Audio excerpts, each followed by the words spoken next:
Olá, voltamos para o assunto Poder Judiciário, bloco 2 do nosso estudo. Nós estávamos falando das garantias dos magistrados e eu disse a você que nesse bloco a gente ia ver o artigo 95, que fala das garantias dos magistrados, tá? Na verdade, vitaliciedade, inamovibilidade e irredutibilidade de subsídio, a gente vai só aqui aparar as arestas, né? Porque a gente já sabe o que é, agora a gente vai só fazer o acabamento do nosso estudo. Só que as vedações, eu só falei para você que eram garantias de imparcialidade. As vedações, então, a gente vai se debruçar um pouquinho para aprender e apreender, não é? Aquilo que a gente tem que levar para a nossa prova. Então, vamos para a tela, olha só.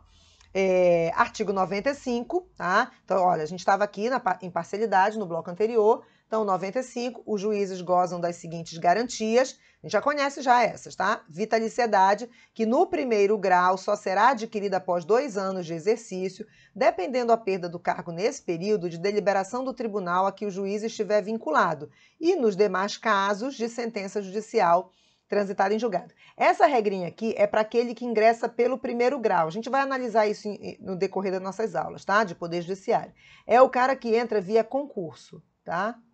Vou traduzir aqui. O que entra via concurso, o juiz que entra via concurso, só adquirirá a vitaliciedade após 2 anos de exercício efetivo, mais o curso obrigatório na escola de magistratura, ok? Não está aqui nesse dispositivo, mas a gente vai achar, a gente vai já achar o dispositivo que complementa.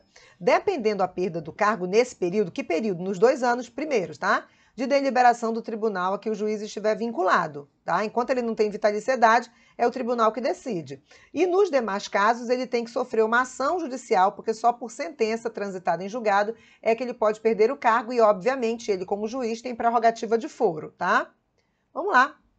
Quando o magistrado adquire vitaliciedade? Vamos lá. Para o magistrado que ingressa na carreira via concurso público, adquirirá a vitaliciedade após 2 anos de exercício efetivo e frequência em curso oficial obrigatório para o processo de vitaliciamento. Então, quem entra via concurso, 2 anos de exercício mais o curso obrigatório. Para os magistrados que ingressam pelo 5º Constitucional ou por nomeação com sabatina, que é o pessoal do Supremo, ok? A aquisição, pessoal do Supremo é ótimo, né? Pessoal do Supremo. Os ministros do Supremo, eles são escolhidos pelo presidente, sabatinados e aprovados pelo Senado Federal por maioria absoluta, quando ele é aprovado, né? E nomeado pelo presidente. É esse aqui, o pessoal do Supremo que eu falei. São os 11 ministros do Supremo. Então, vamos lá, vamos para a tela. Para os magistrados que ingressam pelo 5º Constitucional, que a gente vai explorar isso aqui daqui a pouco, tá? Ou por nomeação com sabatina, a aquisição da vitaliciedade ocorre com a posse. Então, esses aqui não precisam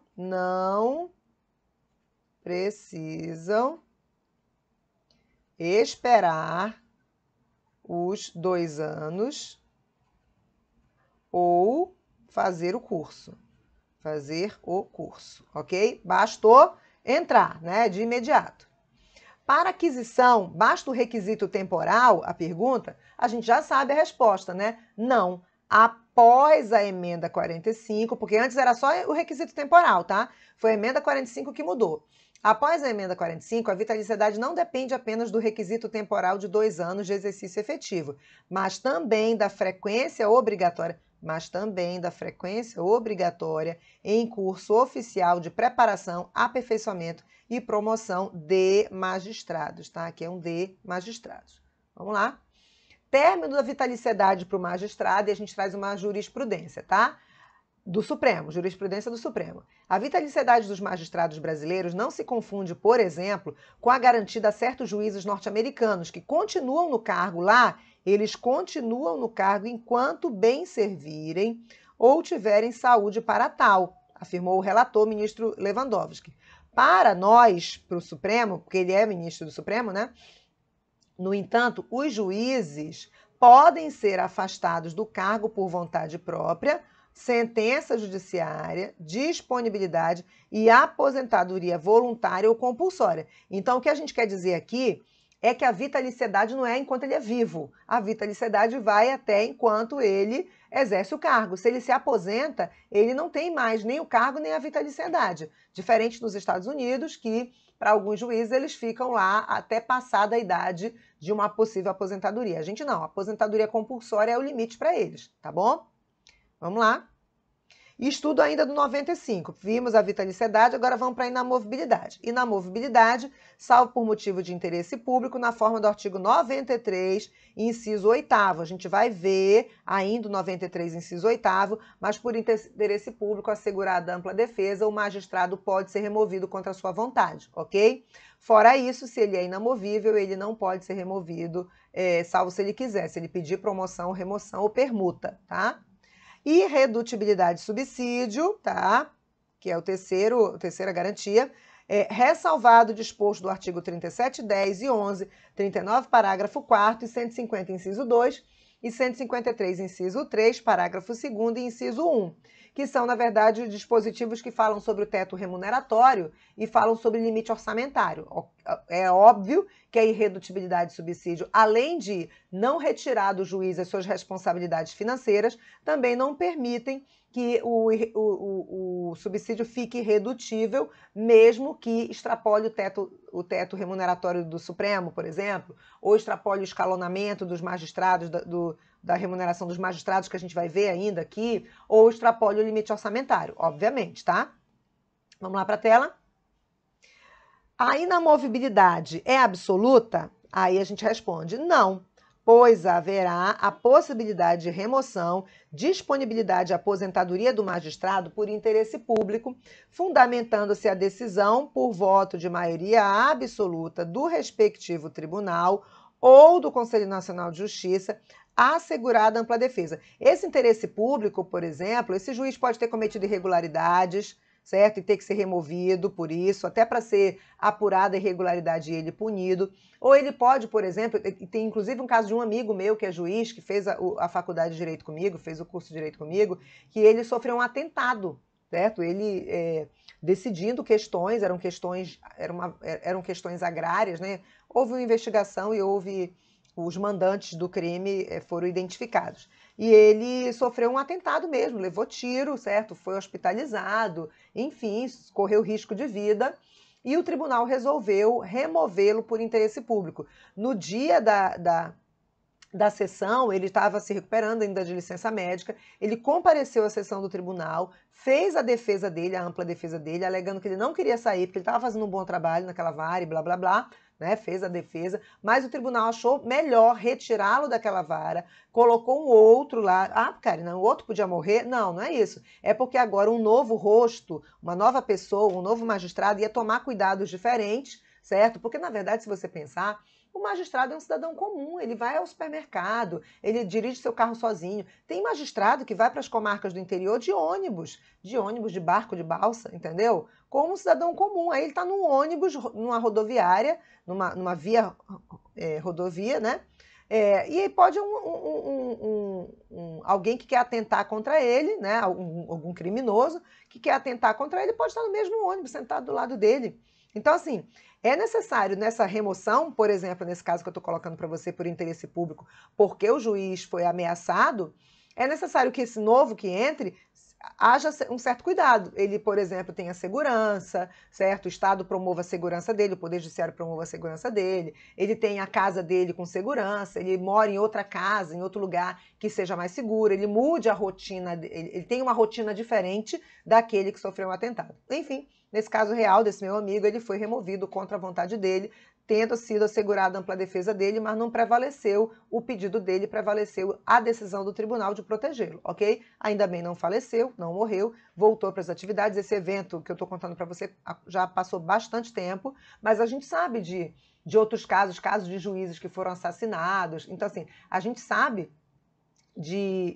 do judiciário sendo ameaçado, dos juízes e, consequentemente, o judiciário sendo ameaçado, e é necessário que o Estado promova a proteção do judiciário e dos juízes, certo? Que são representantes do judiciário, porque, na verdade, tem que ser o contrário, não é o Estado que tem que ter medo do crime, é o criminoso que tem que ter medo do Estado, entendeu? Então, a inversão de papéis não pode ser aceita, né? Vamos lá. A irredutibilidade de subsídio é absoluta? A gente está só confirmando o que eu já comentei, né? Não, pois se for verificada alguma irregularidade de pagamento ao magistrado que exceda o teto remuneratório ou extrapole os limites orçamentários, poderá haver redução. Além disso, o magistrado deve cumprir suas obrigações tributárias, previdenciárias, contratuais, alimentícias, as obrigações financeiras do magistrado. Imagine, o magistrado paga imposto de renda? Sim. Retido na fonte? Sim. O magistrado recolhe a previdência dele, vai se aposentar e recolhe a previdência? Sim. O magistrado, por exemplo, que fez um financiamento de um imóvel e paga consignado em folha, o banco pode descontar as parcelas do apartamento? Claro, certo? Um magistrado que é pai ou mãe, né, porque a pensão alimentícia não é devida só pelo pai, e ele paga a pensão alimentícia vamos imaginar que é um pai, que seja um juiz, paga a pensão alimentícia para a criança que vive com a mãe, pode descontar em folha? Claro que pode, ok? Não é porque ele tem irredutibilidade de subsídio para garantir a independência funcional dele, como magistrado, que ele vai ser irresponsável das suas obrigações, tá bom? Vamos para a tela.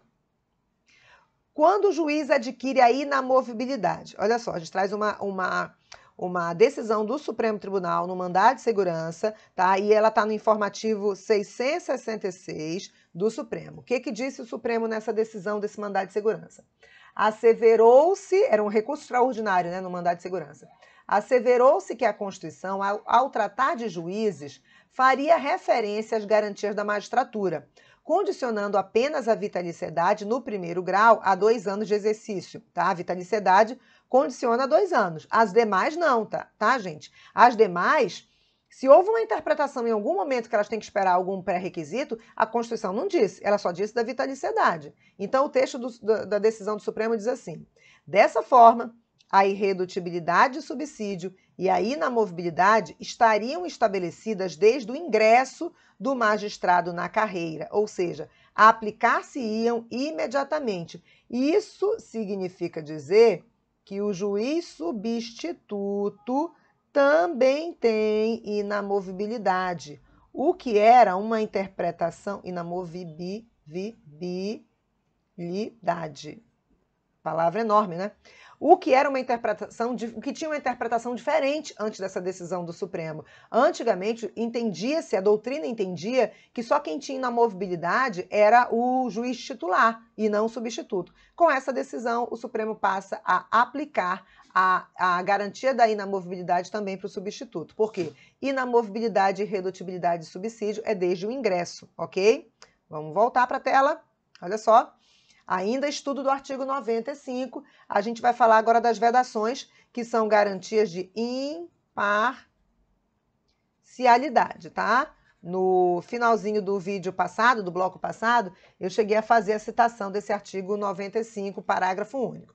Aos juízes é vedado. Por que é vedado a ele, gente? Para que ele não tenha interesses pessoais, financeiros, contratuais, políticos, empresariais nas questões judiciais. Ele tem que se afastar de algumas atividades. E é isso que quer dizer esse parágrafo único do 95 quando traz as vedações. Vamos para a tela. Ao juiz é vedado exercer, ainda que indisponibilidade, qualquer outro cargo ou função, salvo uma de magistério. Esse aqui tem exceção, tá? É vedado exercer outro cargo ou função, salvo o magistério. É vedado receber a qualquer título ou pretexto custas ou participação em processo. Isso aqui não tem exceção, tá? É vedado dedicar-se à atividade político-partidária. Não tem exceção. Aí a gente traz aqui jurisprudência, tá? Essa aula é cheia de jurisprudência. Os juízes de paz integram o Poder Judiciário. Juiz de paz é eleito nas eleições municipais, nos poderes judiciários, onde ainda existe a figura do juiz de paz eleito. E esse juiz de paz, ele tem a função de celebrar casamentos, tá? Tem juiz de paz em comarcas que não são eleitos, porque a figura do juiz de paz eleito é uma figura que está em extinção no Brasil, mas que ainda é existente para a tua prova, porque está lá no artigo 14, parágrafo 3º, quando você fala de condições de elegibilidade, está lá, idade de 21 anos para juiz de paz. Então, esse juiz de paz eleito, ainda existe na Constituição, para a tua prova ainda vale. Mas o juiz de paz, na prática, a gente tem a tendência dele ser substituído, o juiz de paz eleito, pelo juiz de paz togado, concursado. Mas, de qualquer forma, o juiz de paz celebra casamento, tá? E ele não tem jurisdição, porque ele só celebra casamento. Então, aqui a gente está falando de vedações ao juiz de paz, certo? Que é, inclusive, uma figura diferente do juiz que vai processar e julgar nas varas, não é? Então, vamos lá. Os juízes de paz integram o Poder Judiciário e a eles se impõe a vedação prevista no artigo 95, parágrafo único, inciso 2 da Constituição, a qual proíbe a percepção a qualquer título ou pretexto de custas ou participação em processos pelos membros do Judiciário. Isso aqui está relacionado a juízes de paz que cobram, né, para a celebração de casamentos, não é? Então, essa vedação, apesar de na prática a gente ouvir falar, né, dizem as más línguas, que há cobrança, mas há um entendimento que não pode, porque ele, mesmo não sendo um juiz que exerce jurisdição, porque ele só celebra casamentos, a gente tem a vedação aplicada a ele também, tá? Artigo 95 ainda, inciso 4. Não podem os juízes, é vedado a eles, receber a qualquer título ou pretexto auxílios ou contribuições de pessoas físicas ou jurídicas, já coloquei pessoa jurídica aqui, entidades públicas ou privadas, que são as pessoas jurídicas, tá? Porque eu já fui completando aqui da minha cabeça. Ressalvadas as exceções previstas em lei. Presta atenção que aqui tem ressalva. Aí, como assim, Karina? Olha só, os juízes não podem receber a qualquer título ou pretexto auxílios ou contribuições de pessoas físicas. Mas vem cá, e se essa pessoa física for a mãe do juiz, que dá mesada ainda para o filhinho? Pode? Será que um juiz pode receber mesada do papai, da mamãe? Claro que pode, gente. Olha só que bacana você ser juiz e ainda ter um pai que tem dinheiro para te dar mesada e que quer te dar mesada. Não tem problema nenhum. Até porque esse juiz não vai julgar causas em que os pais dele sejam parte ou advogados, entendeu? Por isso a exceção. Vamos colocar outro exemplo. Será que esse juiz pode jogar na Mega Sena? Ou o juiz não pode jogar na Mega Sena, gente? Vamos imaginar. Juiz não pode jogar na Mega Sena. Claro que pode. E se esse juiz ganhar na Mega Sena? E se esse juiz ganhar sozinho na Mega Sena? Pode? Claro que pode, gente. Entendeu? Meu Deus do céu, cara. O juiz é juiz, ganha bem. Ainda ganhou na Mega Sena? Meu amor, certo? Se tem talento, esforço, inteligência e sorte, tudo junto, não tem nada que proíba. Esse juiz, por exemplo, pode participar daqueles sorteios de Natal de shopping, fazer compras, muitas compras, né? Deixar aqueles cupons e ser sorteado num carro? Pode. Ele não está ganhando isso por ser juiz. Ele é um cidadão, um indivíduo comum, um filho, um indivíduo comum, além de ser juiz, entendeu? Então, vamos para a tela. Essa proibição de receber a qualquer título ou pretexto auxílios ou contribuições, ele não pode receber em função de juiz. Mas se ele recebe uma mesada da mãe, uma herança de uma tia, um prêmio da Mega Sena, aí entra na ressalva, tá? Não pode exercer a advocacia no tribunal, no juiz ou tribunal o qual se afastou, antes de decorrido 3 anos do afastamento do cargo por aposentadoria ou exoneração. Então, presta atenção. O juiz, se o indivíduo é advogado, quando ele faz concurso para juiz, ele não pode ser advogado e juiz ao mesmo tempo. Então, se ele vai ser juiz, ele vai deixar de ser advogado, ok? Então, ele cancela lá a OAB dele, cancela a OAB e vai ser juiz. Aí ele está vivendo lá a vida dele de juiz, ok? Passa 1 ano, 2 anos, 3 anos, 4 anos, 5 anos, enfim, o tempo dele de contribuição todinho, ele resolve se aposentar, ok?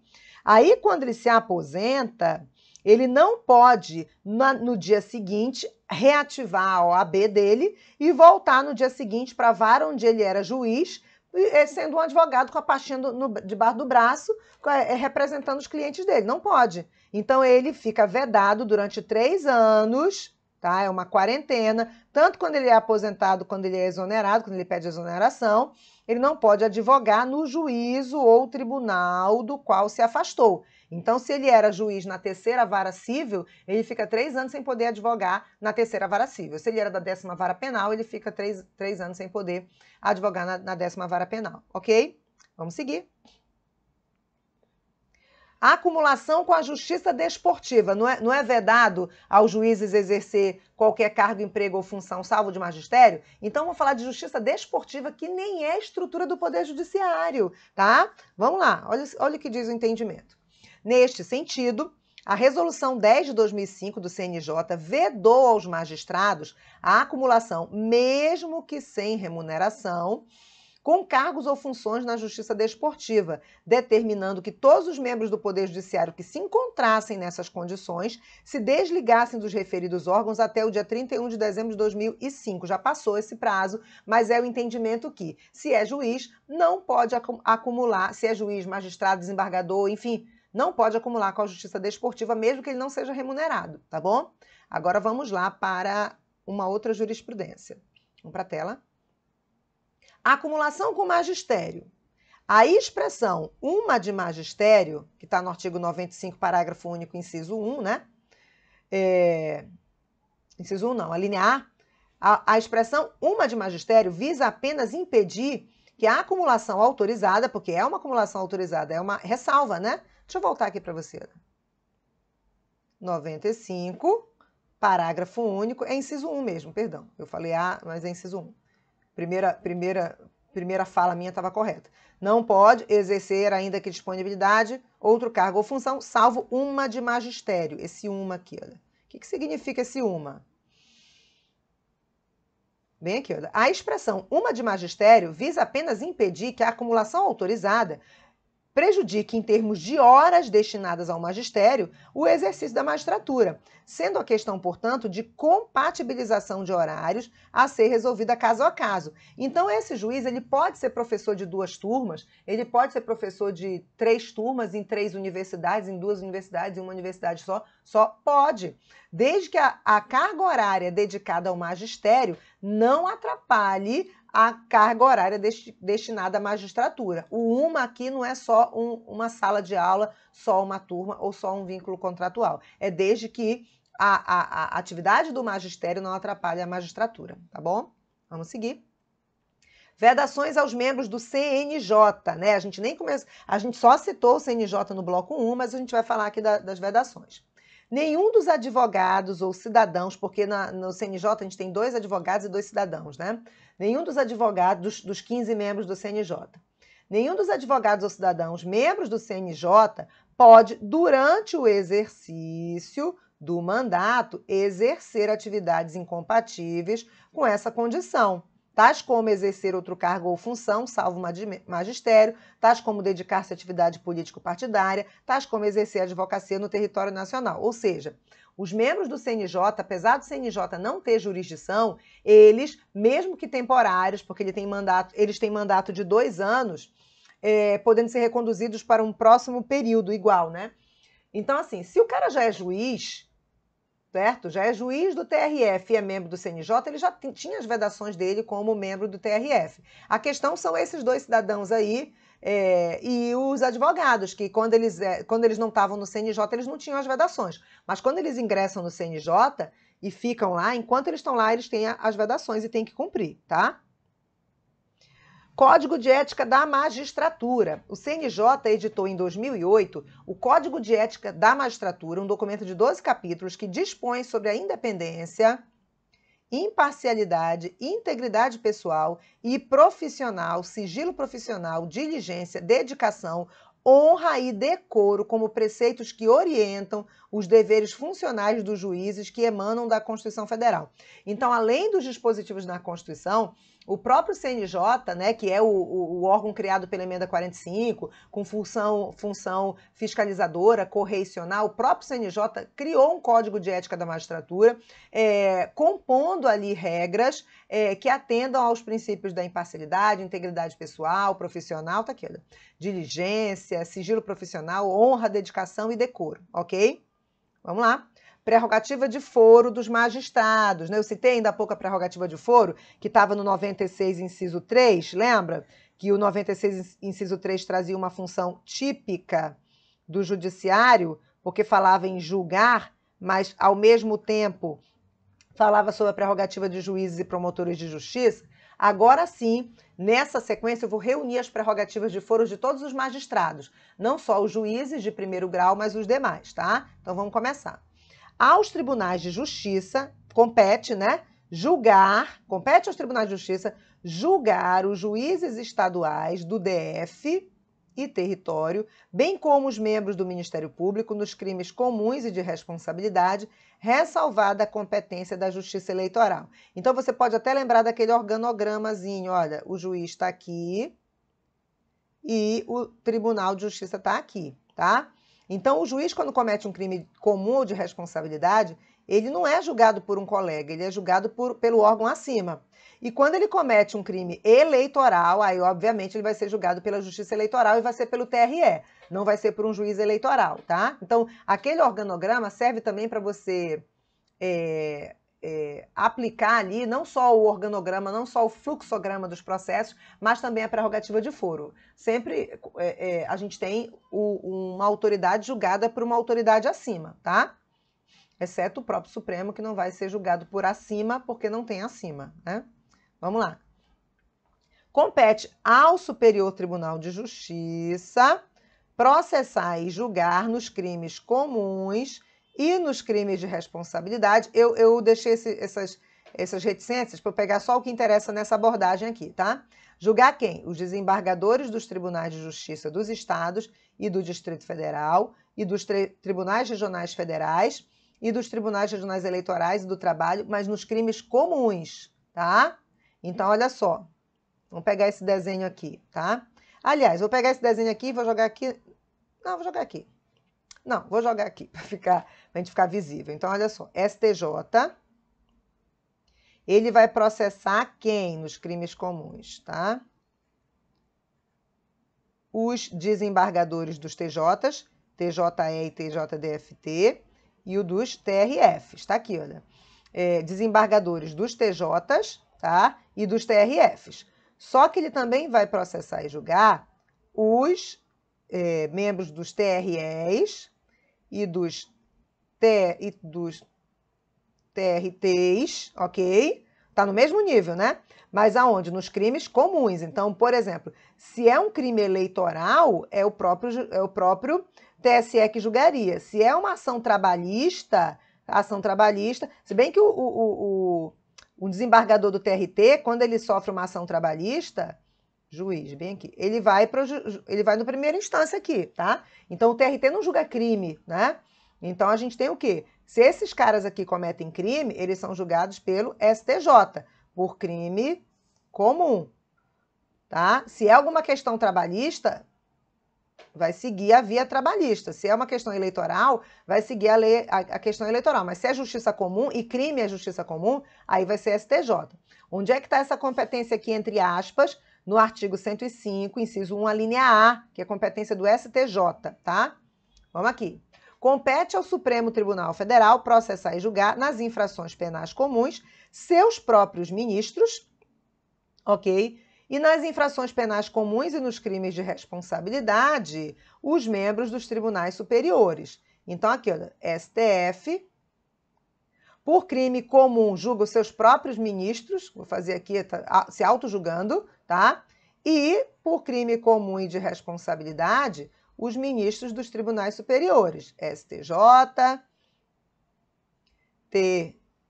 TST, TSE e Superior Tribunal Militar, ok? Só para a gente entender aqui. Karina, e os ministros do Supremo por crime comum? Ele é processado por quem? Pelo Senado Federal, tá? Na aula de Poder Legislativo eu trabalho isso. Então, o Supremo processa os seus próprios ministros por crime comum. Por crime de responsabilidade é o Senado. O Supremo processa e julga os ministros dos tribunais superiores por crime comum e de responsabilidade, tá? Então, vamos voltar para a tela. Onde é que está isso? Artigo 102, competência do Supremo, inciso 1, competência originária, alíneas B e C da Constituição. Uma jurisprudênciazinha em relação à prerrogativa de foro, tá? O foro por prerrogativa de função do magistrado existe para assegurar o exercício da jurisdição com independência e imparcialidade. Trata-se antes de uma garantia dos cidadãos e só de forma reflexa de uma proteção daqueles que temporariamente ocupam certos cargos no judiciário ou no legislativo. É uma prerrogativa da instituição judiciária e não da pessoa do juiz. Eu quero que você entenda que quando a gente fala de prerrogativa de foro, um juiz sendo processado por um tribunal, por um órgão acima, não significa uma proteção efetivamente para ele. Significa que ele vai ser julgado por um órgão que não está intimidado. Porque se um juiz é julgado por um colega, no mínimo é um órgão que não tem autoridade sobre ele. Se um juiz é processado e julgado por outro juiz colega, no mínimo esse juiz colega não tem autoridade. Quando você coloca a prerrogativa de foro, que ele é julgado por um órgão acima, não é para ele ser protegido, é para ele ser julgado por um órgão que não se intimida com a autoridade daquele juiz porque tem uma autoridade maior. Você está entendendo? E isso garante a imparcialidade do judiciário em julgar aquele juiz abaixo, ok, que cometeu um crime ou um crime comum de responsabilidade, tá bom? Vamos seguir. Estatuto da Magistratura. Agora a gente entra, tá, no artigo 93 para trabalhar o Estatuto da Magistratura. O Estatuto da Magistratura, na verdade, é a LOMAN, a Lei Orgânica da Magistratura Nacional, a gente vai falar já já, Lei Complementar 35 de 79, mas o artigo 93 caput estabelece uma série de preceitos para serem seguidos pela LOMAN, já que a LOMAN, em 88, quando a Constituição foi aprovada, a LOMAN já era antiga, né? Era anterior à Constituição, que a LOMAN é de 79. Então, para adiantar a situação, para adiantar a inovação de dispositivos, o artigo 93 é bem detalhista, esperando que a LOMAN fosse reformada por uma outra lei mais atualizada. Até houve uma tramitação de um projeto de lei complementar, a LOMAN é uma lei complementar, mas acabou voltando para o Supremo e até hoje a gente não tem uma nova lei orgânica da magistratura, continuamos com a lei antiga, com algumas atualizações e super atualizada pelo artigo 93 da Constituição, tá bom? A gente vai ver o artigo 93 no próximo bloco, então clica aí.